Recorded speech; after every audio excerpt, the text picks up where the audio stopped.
Romance के बाद लड़की ने पूछा कि तुम इतना जल्दी क्यों थक जाते हो। मैं तो नहीं थकती। लड़का बोला, सड़क कभी खत्म होती है क्या? हमेशा पेट्रोल ही खत्म होता है। सरदार रोज बीवी को रोमांस के वक्त कहता था कि और टाइट कर, और टाइट कर, अच्छे से टाइट कर।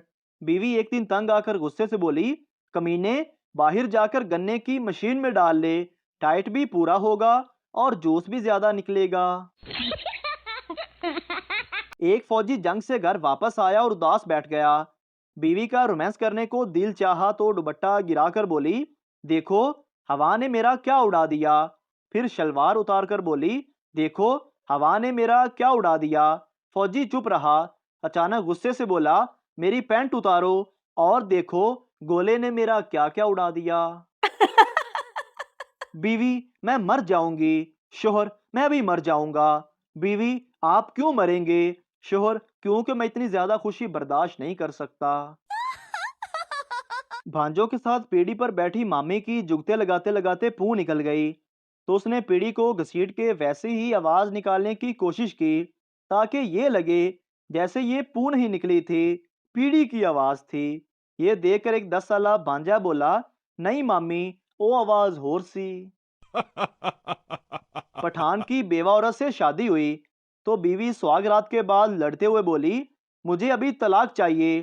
पठान के तोते उड़ गए। हैरानी से पूछा, बेगम, क्यों, क्या हुआ है? बीवी बोली, अबे जितना तेरा सामान है उससे बड़ी मेरे पहले वाले शोर की जबान है। एक सरदार बहुत सारे फल सूरज की रोशनी में सुखा रहा था। सरदार के पड़ोसी ने पूछा, ये आप क्या कर रहे हो? सरदार, यार मैं बीमार हूँ और डॉक्टर ने ड्राई फ्रूट खाने का मशवरा दिया है। राणा लड़की के साथ रेस्टोरेंट गया। खाने पीने के बाद राणे के पास बिल के लिए 1 रुपया भी नहीं था। लड़की का सर चकरा गया और राणे से बोली, तुम तो कहते थे कि तुम अमीर हो। राणा बड़ी मासूमियत से बोला, हाँ, मेरा पूरा नाम राणा अमीर है। सरदार मंगेतर से, चलो आज जंगल चलें। मंगेतर, नहीं, तुम मेरा गलत फायदा उठाओगे। सरदार, कसम से ऐसा कुछ नहीं करूंगा। मंगेतर बोली, फिर जाने का क्या फायदा। एक पठान के मुंह में मक्खी चली गई। पठान ने एक हाथ मुंह पर रख लिया और पीछे हाथ नहीं रखा। पास बैठे आदमी ने कहा, खान साहब, पीछे हाथ क्यों नहीं रखा? पठान बोला, जदों पिछों निकलेगी मैं कुट के मार देवांगा। लड़की, मैं उसी से शादी करूंगी जिसका कारोबार बहुत ऊंचा हो। लड़का, तो फिर तो तुम्हें मुझसे शादी करनी चाहिए। लड़की, तुम क्या कारोबार करते हो? लड़का, मैं मीनारे पाकिस्तान पर पापड़ बेचता हूँ। सरदार जी को फायर ब्रिगेड में नौकरी मिल गई।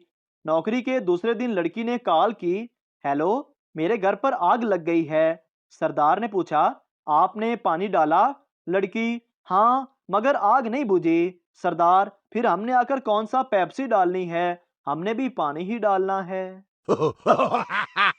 पप्पू गुस्से से, अभी मैं जो समोसा लेकर गया हूँ उसमें से एक लंबा बाल निकला है। बाल मुझे लड़की का लगता है। समोसे वाला, तो और क्या 20 रुपए में पूरी लड़की निकलेगी। शोहर बेहद बीमार था, जिसे डॉक्टर ने भी जवाब दे दिया। उसकी बीवी बहुत परेशान और फिक्रमंद रहती थी। औरत खुदा से दुआ करती थी कि ऐ मेरे अल्लाह, मेरी जान ले लें और मेरे शोहर की जान को बख्श दे। अभी औरत ये दुआ मांग ही रही थी कि किचन में बिल्ली दूध में मुंह डाला, जिससे बर्तन गिर पड़ा।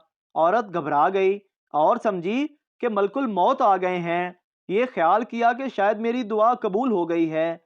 बहुत डरी और कहने लगी, हजरत, मेरी तरफ ख्याल ना करें, जिसके लिए आप आए हैं उसे ही लेकर जाएं, वो अंदर कमरे में पड़ा है। एक लड़की सड़क पर जा रही थी कि अचानक एक बाइक साइड से आ गई। गुजरी लड़की बोली, ओए, मारेगा क्या? लड़का, मूड तो नहीं, लेकिन अगर तुम कहो तो मार दूंगा। बीवी बोली, मैं अपने पुलिस वाले शोहर से तलाक चाहती हूँ। जज, लेकिन क्यों? बीवी, क्योंकि इस कानून के सिर्फ हाथ ही लंबे हैं, बाकी आप खुद समझदार हैं। एक आदमी की शादी मोबाइल कंपनी में काम करने वाली लड़की से हो गई। शोहर घूंघट उठाने लगा तो बीवी बोली, बराए मेहरबानी इस मेन्यू से इंतखाब करें। घूंघट उठाने के लिए 1 दबाएं, बातें करने के लिए 2 दबाएं, मुंह दिखाई के लिए 3 दबाएं, अंगूठी पहनाने के लिए 4 दबाएं।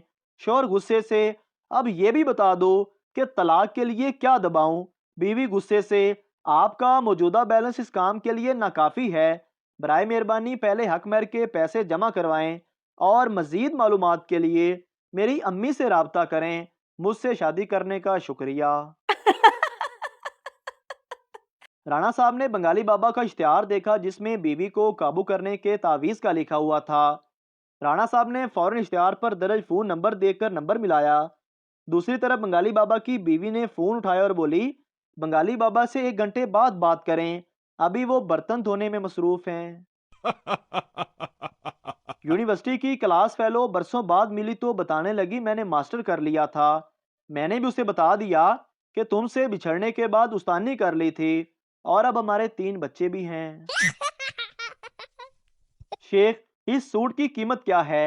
दुकानदार, 2500 रुपए। शेख, उफ, और इसके साथ वाले सूट की? दुकानदार, उफ प्लस उफ।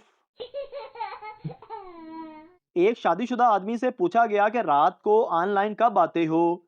दर्द की दीवारें हिल गईं जब उसने कहा, बर्तन धोने के बाद। पुलिस वाला, हमें खबर मिली है कि आपके घर में धमाका खेज मवाद मौजूद है। आदमी, खबर तो सही है लेकिन इस वक्त वो अपने मेके गई हुई है। शदीद आंधी की वजह से साथ वाले घर की लड़की का दुपट्टा मेरे घर की खिड़की पे आ गिरा। सोचा कि इसको जाकर वापस दे आऊं, लेकिन फिर देखा कि उसको पीको नहीं हुई थी। सुबह उठकर सबसे पहले जाकर दुपट्टे को सितारों वाली पीको करवाई और जा पहुंचा उसके दरवाजे पर। दरवाज़ा खटखटाया तो वो बोली, जी कौन? मैंने कहा, ये दुपट्टा ले लें, आंधी की वजह से उड़कर हमारे घर आ गया था। वो मुस्कुराई और कहने लगी, शुक्रिया। मैंने कहा, वो मैंने आपके दुपट्टे को पीको भी करवा दी है।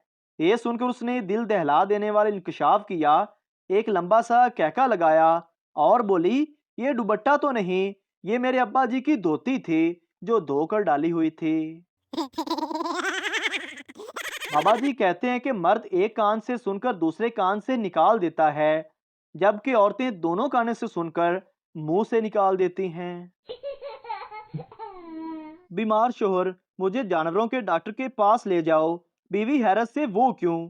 शोहर, मैं रोज मुर्गे की तरह उठ जाता हूँ, फिर घोड़े की तरह भाग भाग कर ऑफिस जाता हूँ, वहां सारा दिन गधे की तरह काम करता हूँ, घर आकर तोते की तरह हांजी हांजी करता हूँ, बकरे की तरह खाने में सब्जियां मिलती हैं, बिल्ली की तरह बच्चे पालता हूँ और फिर रात को भैंस के साथ सो जाता हूँ। मेरे अंदर इंसानों वाली कौन सी बात है? मिरासी, 30 रुपए की अरबी देना।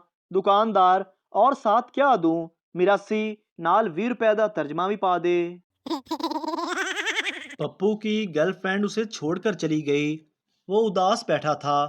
टप्पू ने कहा, यार उदास मत हो, अगर वो तुम्हें छोड़कर चली गई है तो इसका मतलब कोई और लड़की दुआ में तुझे खुदा से मांग रही है। पप्पू ने पूछा, क्या सच में ऐसा होता है? टप्पू ने कहा, नहीं यार, ऐसा सोचने से बेइज्जती कम महसूस होती है। मोहतरम नाजरीन, अगर आपको हमारी वीडियो अच्छी लगी है तो हमारे इस चैनल को सब्सक्राइब ज़रूर कर दीजिए ताकि आपको इस तरह की और मज़ाया वीडियोस फौरी और बर वक्त मिलती रहें। जज़ाकल्लाहु खैरा।